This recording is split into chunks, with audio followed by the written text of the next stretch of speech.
까지 싹 다 지대로 풀어볼게요. 저는 4년 전이던 30대 중반에 들어서던 나이에 지금의 남편과 결혼을 했습니다. 사실 저는 이혼 경력이 있는 이혼녀였고, 당시 남편은 저보다 2살이 많은 총각이었어요. 떠나간 사람에 대한 말을 하자니 어디서부터 어떻게 시작해야 할지 모르겠지만 20대 중반의 나이에 결혼을 결심하게 만들었던 저의 전 남편은 결혼한 지 1년도 되지 않아 다른 여자와 바람을 피우다가 저한테 딱 걸렸었고, 한 번은 봐주겠으니 앞으로 다신 바람 피우지 말라며 참아주려 한 저에게 2번째 바람을 피워버리며 빅엿을 먹어버렸죠. 저는 2번의 바람, 즉 2번의 버림을 받으면서 그 사람에게서 평생 받아보지 못했던 배신과 상처를 받으며 이혼을 하게 되었고, 거의 한동안의 폐인처럼 남자 근처에도 가지 않은 채 살았습니다. 결혼하면서 그나마 있던 친구들과의 인연도 끊겨지고 많이 외로웠는데, 이혼을 하면서부터는 혹여나 내가 이혼녀인 게 친구들 사이에서 퍼지진 않을까 싶어서 걱정도 되었고, 제 스스로의 자존감이 많이 떨어진 상태여서 쉽사리 연락을 할 수가 없었습니다. 주변 사람들은 죄가 없었음에도 자연스럽게 저와의 관계가 정리되었고, 저는 더욱 혼자서 외롭고 힘들게, 하지만 절대로 누군가에게 기대지 않은 채 쓸쓸한 나머지 20대와 30대를 보내던 중이었습니다. 그러다 하루는 동갑내기에 입사 동기이기까지 한 가까운 회사 동료가 저를 무작정 데리고 북카페에 데려갔어요. 거기서 독서 모임을 하는데 너는 그냥 내가 말해준 줄거리에 대한 느낀 점만 생각해놔. 라고 하면서 열심히 책의 줄거리를 설명하더라고요.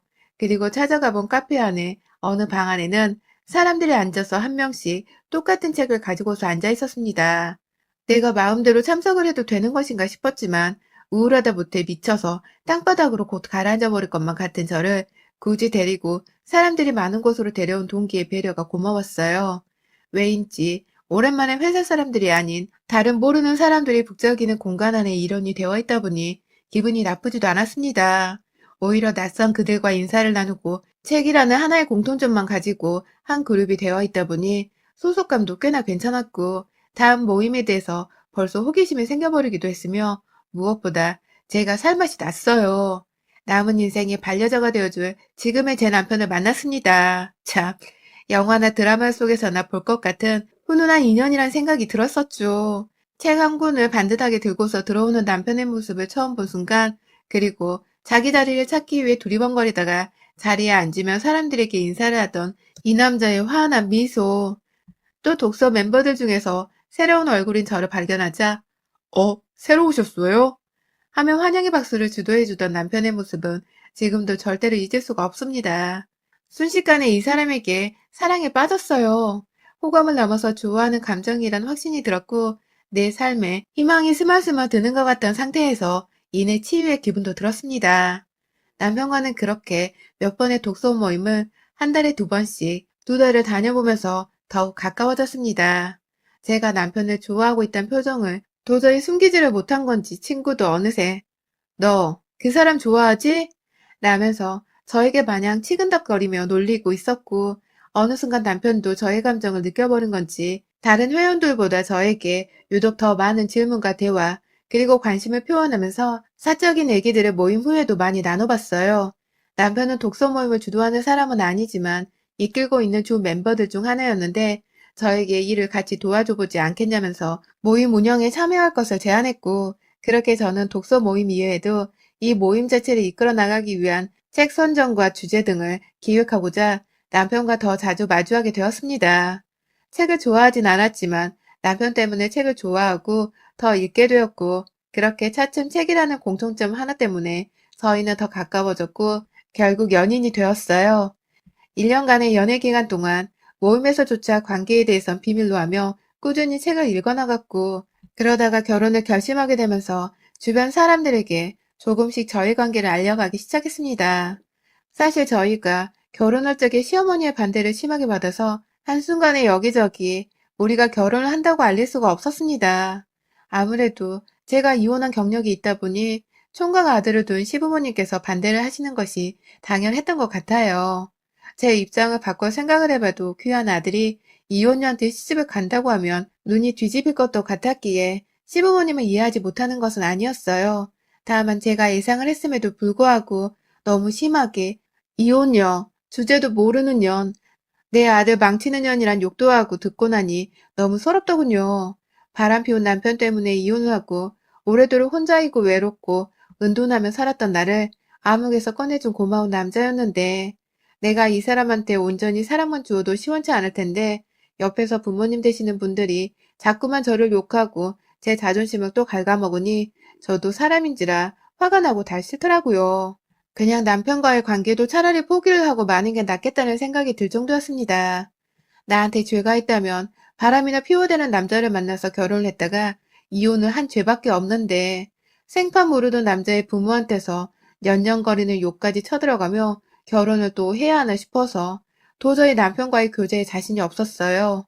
우리 부모님을 생각해서라도 나를 아껴주지 않는 사람들한테 가족으로 들어가느니 그냥 혼자 또 어둠 속에서 남자를 기피하며 사는 게 맞지 않나 싶었습니다. 그런데 제가 이별을 구하자 남편이 거의 반쯤 미쳐버렸어요. 저한테 매달리는 건 물론이고 자기 부모님께도 사랑하는 사람한테 왜 욕을 했냐면서 무슨 말을 했길래 이별을 하자고 나오게 만드냐고 반항하고 집 나오고 결혼하겠다고 금식하고 아주 그냥 정말 제 눈엔 한마디로 다 낯설었어요. 저는 그쪽 시부모님 마음도 이해를 하고 그래서 제 마음 편해보자고 그냥 연애만 하던지 결혼을 아예 하지 않고 이대로 헤어지길 택했는데 너무 힘들어하는 남편을 보니 제가 실수를 한 건가 싶어 아찔했습니다. 내가 바람핀 남편한테서 버림받은 기분에 반도 안 되겠지만 버림받은 기분은 같다고 생각을 하고 나니 남편에게 연민도 생겨갔어요.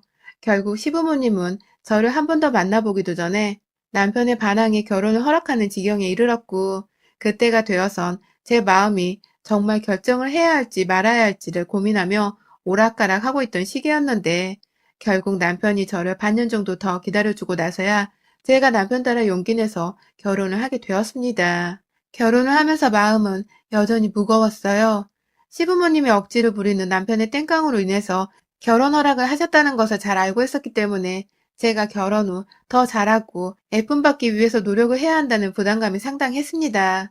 하지만 결국 결혼을 결심하면서 이건 당연히 해야 할 제 몫이라는 생각이 이내 들었고 그래서 최대한 시간이 걸리더라도 시부모님께 잘 해드려서 언젠가 꼭 며느리로서 인정을 받자는 다짐을 하게 되었어요. 그리고 저는 결혼한 이래 지금까지도 정말 제 한계에 부딪히면서까지 시부모님을 저희 부모님보다 더 챙겨드렸습니다. 이 집에서 제사가 없고 명절이면 그냥 각자 놀러 가거나 집에서 쉬는 등 알아서 시간을 보내는 편이었는데 그런 명절마저도 그리고 휴일을 맞이해도 틈나면 시부모님께 전화를 드려서 함께 모시고 외출을 하거나 놀러를 나갔고 어떻게든 더 자주 시부모님께 아들을 보여드리려고 옆에서 노력을 많이 했어요. 시부모님께서 아들 얼굴을 자주 보면 저에 대한 원망이나 섭섭함이 조금은 줄어들 것 같아서 제 딴에는 제가 해볼 수 있는 가장 쉬운 방법이었죠. 저희 집으로 자주 모셔와서 밥도 많이 먹었고요. 물론 밥 만들고 상 치우고 과일상이나 후식을 내오는 것까지 모든 과정에서 저 혼자 일을 맡았습니다. 제가 남편한테도 신신당부를 해서 시부모님 앞에서는 절 절대로 도와주지 말라고 말했거든요. 그냥 아들이 좀 더 마누라한테 대우받고 대접받고 사는 걸 보면 시부모님 마음속 걱정이 좀 줄어들지 않을까 싶었던 마음에서였습니다. 그리고 제가 맞았는지 시아버지는 결혼하고 1년도 채 지나지 않아 제게 마음을 열어주셨어요. 어느 날 보통처럼 똑같이 두 분이 저희 집에 왔는데 처음으로 시아버지가 손에 과일 한 봉지를 사와서는 저 먹이겠다고 직접 칼로 그 복숭아를 잘라주셨었죠. 포크로 찍어 먹어보라고 건네주는데 제가 그만 그 조그만 부엌 안에서 감격스럽다면서 얼마나 눈물을 쏟았는지. 시아버지도 그런 제 모습에 안쓰러웠는지 그 다음부터 쭉 저를 잘 대해주더라고요. 만감이 교차하면서 이렇게 조금씩 시부모님께 노력하는 모습을 보이면 언젠가 시어머니께서도 내게 마음이 풀어지지 않을까 싶어서 기대감이 가득이었습니다. 더 노력을 해야겠다고 제 자신을 다독였어요. 하지만 생각했던 것과는 달리 시어머니의 마음은 되돌리기 쉽지 않았어요. 그리고 시어머니의 저를 향한 미움은 오히려 더 커져만 갔어요. 시아버지가 저한테 복숭아를 깎아주시던 때에도 멀찌감치서 참나 나는 불편하다는 기색을 자꾸만 비쳤고요. 그런 시어머니께 더 노력하면 시아버지처럼 화가 풀릴 거라며 저는 그 후로도 최근까지 거의 3년이 다 되어가는 시간 동안 무진자 노력을 했어요. 하지만 하나도 괜찮아지지 않았어요. 오히려 심해지면 더 심해졌을 뿐이었죠. 한 번은 시아버지가 밥 먹으러 오려며 저희 부부 모두를 처음으로 시댁에 먼저 초대를 해주신 적이 있었습니다. 혹여나 시어머니가 그것 때문에 혼자 요리를 하셔야 할까봐 제가 초대를 받았음에도 몇 시간 전에 미리 시댁에 도와드리러 갔었는데 시어머니는 부엌으로 따라 들어온 저를 향해 그러더라고요. 너 같은 거 밥 해줘봐야 내가 차라리 길거리 커지듯 밥을 차려주고 말지. 라고 말입니다. 그런 말을 하고서는 뒤따라 부엌에 들어온 저희 남편을 보자마자 엄마가 뭐 해줄까? 너희 맛있는 거 해주고 싶은데 라며 마치 본인도 저한테 미움이 다 풀렸다는 듯이 다정히 말을 거셨어요. 그 바람에 남편은 엄마, 우리한테 화 풀린 거야? 라며 철없는 말을 하며 기분 좋아했고 저는 혼자서 시어머니의 본색을 한 채 입을 꾹 다물고 쓴웃음을 쥐어보여야 했습니다. 그날뿐만 아니라 몇 년 동안 이중인격 같은 무섭도록 치밀하고도 소름 끼치는 행동을 계속 해왔어요. 또 한 번은 제가 퇴근하고 집 가는 길에 정말 우연히 남편을 길가에서 마주쳤는데 뒤에서 인사를 하려고 다가가 보니 남편이 시어머니랑 통화를 하고 있더라고요. 대충 들어도 제 얘기였는데 그치? 우리 마누라가 참 착하지? 라고 남편이 말을 하자 시어머니가 그에 대해 공감을 하셨는지 저에 대해 좋은 말을 하신 것 같았고 이내 남편이 또 공감을 하면서 맞아 맞아 우리 와이프 같은 여자 없어 라며 아주 훈훈한 대화를 나누고 있더라고요. 이게 무슨 일인가 싶어서 얼떨떨한 와중에 제 기분이 좋아서 시어머니가 혹시 내 앞에서 부끄러운 나머지 좋아하는 티를 못 내시나 하는 마음에 남편에게 아는 척을 하며 어머님 하고 옆에서 인사를 드렸습니다. 그러자 남편도 자기야 하며 저한테 인사를 나눴고 이내 시어머니를 바꿔주며 인사를 하라고 하는데 제가 전화를 받으면서 어머님 이라고 하자 시어머니는 수화기 너머로 들려오던 웃음소리가 또 끊긴 채 저한테 그러더라고요. 야, 이 새끼야, 표정 관리 똑바로 하고 당장 내 아들 바꿔. 라고 말입니다. 저요? 정말 시어머니 말대로 그 순간 표정 관리하면서 웃은 채 네. 라면서 남편에게 핸드폰을 다시 돌려줬고 남편이 시어머니를 향해 왜 이렇게 짧게 전화했어? 라고 말을 하자 잘 들리지 않았지만 대충 아직 부끄러워. 라고 말을 한 듯 했습니다. 남편이 우리 엄마 부끄러워할 줄도 아냐면서 귀여워 죽겠다는 말을 했거든요. 제 숨은 턱 막혀오는데 남편은 아무것도 모르고 시어머니는 이중적인 태도를 즐기는 것 같고 괴롭고 속 터지는 나날의 연속이었습니다. 시아버지와 남편은 저희 두 사람의 관계가 괜찮아진 줄 알고 있고 그래서 더욱 자주 가족 모임을 가져가며 마주할 일을 자주 만들었는데 사실 시어머니와 저희 관계는 더욱 악화되어 가고 있었죠. 저는 완전히 피말려 가는 듯한 시간을 보내야만 했고 제 앞에서 아무렇지 않게 웃음을 보이고 심지어 며느리 뜨신밥 먹어야 한다고 자기 밥그릇에 찬밥을 올려놓는 행동을 한다던가 꼭 며느리 주고 싶었다면서 여자들은 누가 봐도 그게 샘플인 줄 아는데 남자들은 절대로 모르는 그 화장품을 저한테 넣어주려고 사왔어 하면서 건네준다거나 생선에 뼈까지 발라주며 저한테 밥을 먹여주는 시어머니의 엄청난 연기력과 인내심에 찬사를 보낼 지경이었습니다. 처음 몇 년은 정말 무서웠는데 최근 들어서는 기어이 제 화가 제 속에서 터져나가 시어머니를 끝내 응징해버리고 싶어 죽겠다는 생각까지 하게 만들더군요. 그리고 결국 저는 제 인생에서 사이다를 터뜨려버리고 말았습니다.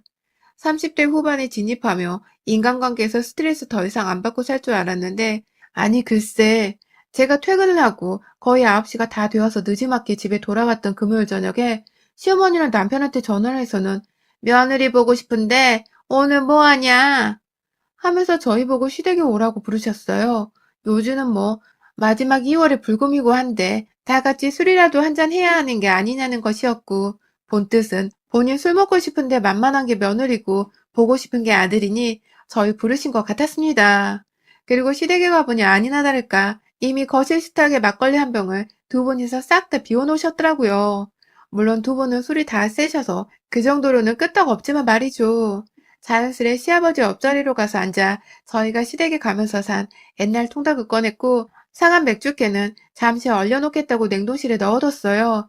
그리고는 일단 제가 야근하느라 밥을 못 먹은 상태였기 때문에 통닭이라도 먼저 먹으려고 시부모님께 닭다리 하나씩을 뜯어드린 뒤에 제가 한 입 베어 먹으려고 하는데 어머님이 며느라 남편도 통닭을 줘야지 라고 하시더군요. 제 딴에는 남편이 알아서 먹을 줄 알고 술을 드신 시부모님부터 챙겨드린 거였는데 시어머니는 굳이 손발 다 달려있는 남편이 먹을 통닭까지 저보고 뜯으라는 겁니다. 순간 울컥했어요. 제가 놀다 온 것도 아니고 야근을 하다가 저녁도 못 먹고 말 그대로 2월의 마지막 불금에 밤 10시가 다 되어 먹어보는 끼니였는데 그걸 그냥 지나치지 못하고 본 모습도 아니면서 사근사근 며느라 라고 연기를 또 하고 있는 시어머니께 우라통이 터졌습니다. 하지만 그럼에도 네 하면서 최대한 고분고분히 말을 들었어요. 남편한테 제가 먹으려던 통닭을 먼저 먹어 하면서 건네줬는데 시어머니는 다시금 말하더라고요. 야, 아니 며느라, 네가 먹던 걸 남편한테 주면 어떡하니? 새 거 줘야지. 하고 말이죠. 순간적으로 저한테 평소 하시던 것처럼 야라고 험악하게 부리려고 한 것 같은데 이내 평정심을 되찾고 사근히 말을 잘하더군요. 제가 봐도 참 놀라운 연기력이었습니다. 그리고 이내 시어머니는 며느라, 오늘은 예쁜 우리 며느리 안주 음식이 먹고 싶다. 김치전 좀 해와봐. 라고 하셨어요. 내 목소리만 들어도 역겨워하며 피하시던 양반이 또 연기를 하느라 아주 바쁘시구나 싶어서 열불이 터졌습니다. 그래도 꿋꿋이 요리를 해오겠다며 자리에서 일어났는데 남편이 저를 막았었어요. 이제 야근하고 밥 먹으려는 사람한테 뭘 시키냐고 그냥 있는 것만 먹고 다음에 김치전 만들어준다며 시어머니를 말리더라고요.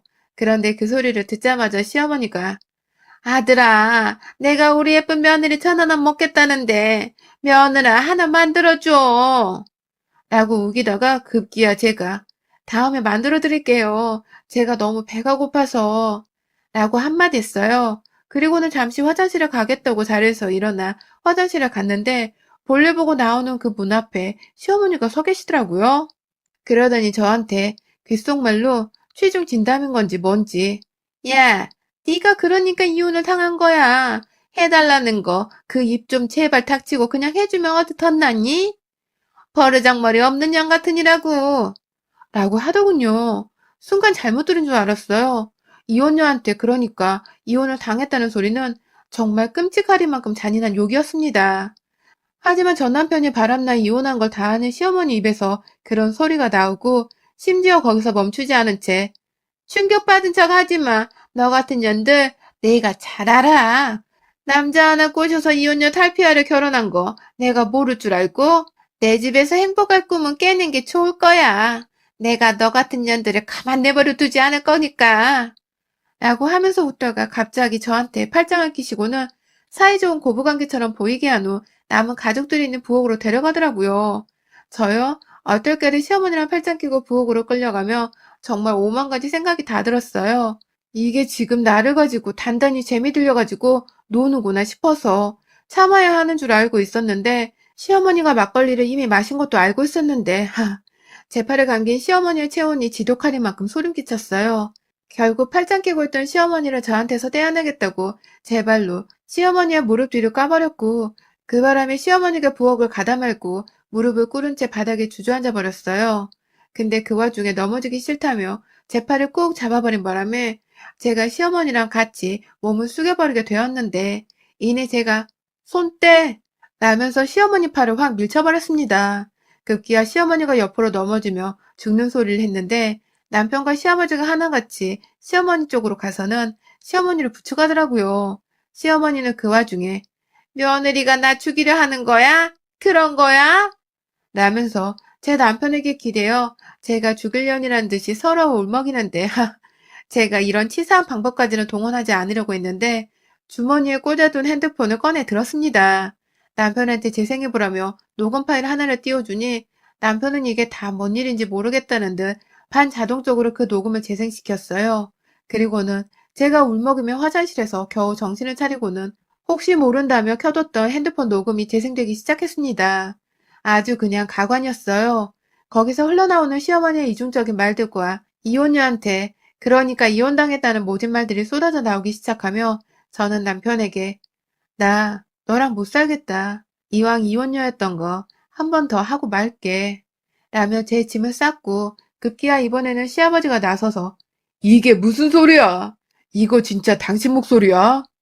라며 믿을 수 없다는 듯 입 떡 벌리고 쳐다보다가 급기야 어떻게 이런 무시무시한 인격장애 짓을 하냐며 당신이 그러고도 사람이고 애 엄마냐며 막 불같이 화를 내셨어요. 먹겠다고 따놓은 맥주와 하나 더 깐 막걸리병을 들쳐 올리고선 이중인격으로 살았으면 불안한 마음에 술을 좀 작작 처마시지 그랬냐? 면서 아주 그냥 상종 못할 사람이라며 술병을 던지기 시작하는데 시어머니는 끝까지 술 취해 헛소리를 한 척을 하고 싶었는지 아니 기억이 안 나. 라고만 하셨고요. 그래서 제가 술 깨게 해드릴게요. 라면서 시아버지가 던져놓은 맥주와 막걸리 캔병을 다 가져와 시어머니가 입고 계시던 목티 안에 집어 넣어버렸습니다. 살얼음 띄우겠다면서 냉동실에 넣어뒀다가 막 꺼낸 술이었는데 바지 속에 집어넣어 목티를 입고 있던 시어머니 몸 안으로 집어넣어버리자 시어머니는 차가워 죽겠던지 막 옷을 꺼내 벗어서 안에 들어간 걸 빼내겠다고 발악을 하셨고 저는 저대로 그런 시어머니를 애처롭다는 듯이 바라만 봤습니다. 참 못나셨네요. 그 나이를 먹고도 참. 정말 창피해서 더는 못 보겠어요. 하고는 자리를 나왔어요. 남편은 시아버지께 엄마 다시는 내 앞에 얼굴도 못 내밀게 하세요. 라는 말과 함께 집을 따라 나왔고 저희는 집으로 돌아가는 길 내내 저는 눈물보단 오히려 산뜻한 웃음이 터져 나왔어요. 아들한테 또다시 버림받은 시엄마는 결국 며느리 하나 때문에 아들한테 두 번이나 모진 소리를 듣게 되었으니 그 팔자도 참 딱하더라고요. 저야 뭐 남편이 옆에서 다시는 시어머니와 상종을 안 하겠다는 소리를 수도 없이 해준 바람에 이혼은 나한테 더 이상 큰일도 아니고 한 번이나 두 번이나 똑같은 것이니 못할 거 없다고 그러니 빈말로 날 붙잡아둘 생각은 하지 않는 게 좋을 거란 귀여운 협박을 했고 반대로 이게 귀여운 게 아니라 살벌한 협박으로 들렸는지 남편은 시어머니 욕을 제 앞에서 살벌하게 하면서 제 편을 더 들어줬어요. 그렇게 저희는, 아니 저는 시어머니의 일방적인 모욕은 지난 2월을 끝으로 드디어 대단원의 막을 내렸습니다. 아주 영영 말입니다. 저한테 와이프 대신 사과를 하겠다고 연락이 오는 시아버지의 문자와 전화는 다 반가웠지만 시어머니를 생각하면 독해지자 마음을 먹고 일절 답을 하지 않았어요. 얼마 안 된 일이지만 저는 앞으로도 이 관계 아무 연락도 하지 않고 남처럼 지낼 이 관계를 유지하고자 다짐을 했고 남편도 저와 결혼 생활을 이어가는 한 저를 따르기로 해줬습니다. 불필요하고 배울 점 없는 시어머니는 잘 지내봤자 쓸데없는 인간관계란 생각이 들더군요. 지가 저한테 한 짓거리를 늘 곱씹어보며 앞으로 쭉 시어머니란 사람이 세상에 없던 것처럼 지내보려 합니다. 그가 너무 고생하고 비유 맞춰드리느라 힘들었는데 이제라도 그 끝을 볼 수 있게 되어 얼마나 다행이었는지 몰라요. 앞으로는 남 신경 안 쓰고 제 기분을 좀 더 신경 쓰며 살아보려 해요. 여러분의 생각은 댓글로 남겨주세요. 오늘도 시청해주셔서 정말 감사합니다.